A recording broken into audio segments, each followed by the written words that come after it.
السلام علیکم ورحمۃ اللہ وبرکاتہ۔ حق مہر عورت کی قیمت نہیں۔ نبی کریم صلی اللہ علیہ وآلہ وسلم نے ہمیں یہ سکھایا کہ حق مہر عورت کا ایک حق ہے، اور یہ واضح طور پر ذہن میں رکھ لیں، یہ عورت کی قیمت ہرگز نہیں ہوتی۔ اس کو شریعت نے عورت کی قیمت ہرگز قرار نہیں دیا، بلکہ یہ اس عورت کا محسوس منافعات حاصل کرنے کا بدلہ ہوتا ہے، جو شریعت میں حق مہر کہلاتا ہے۔ حق مہر کے ادا کرنے کے بعد انسان اس عورت کا مالک بن جاتا ہے کہ پھر اس کو مارے پیٹے ہڈیاں توڑے جو چاہے کرے، انسان مالک نہیں بنتا۔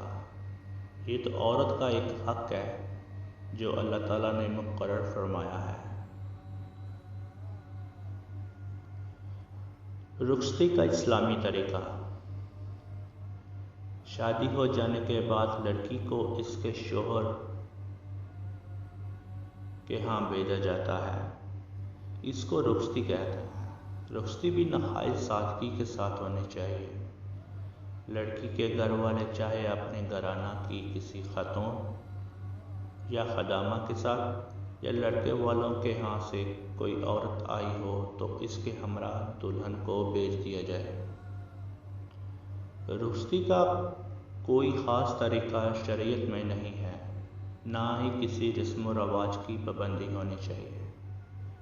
اس طرح یہ بھی ضروری نہیں کہ جو سامان بطور جہیز دیا ہو وہ اس وقت ساتھ میں بھیجا جائے، بعد میں بھی بھیجا جا سکتا ہے۔ امید کرتے ہیں آپ کو ہماری یہ ویڈیو پسند آئی ہوگی۔ اگر پسند آئی ہو تو پلیز لائک اور کمنٹ ضرور کر کے ہماری حوصلہ افزائی بڑھاتے رہا کریں۔ بہت بہت شکریہ۔ اللہ حافظ۔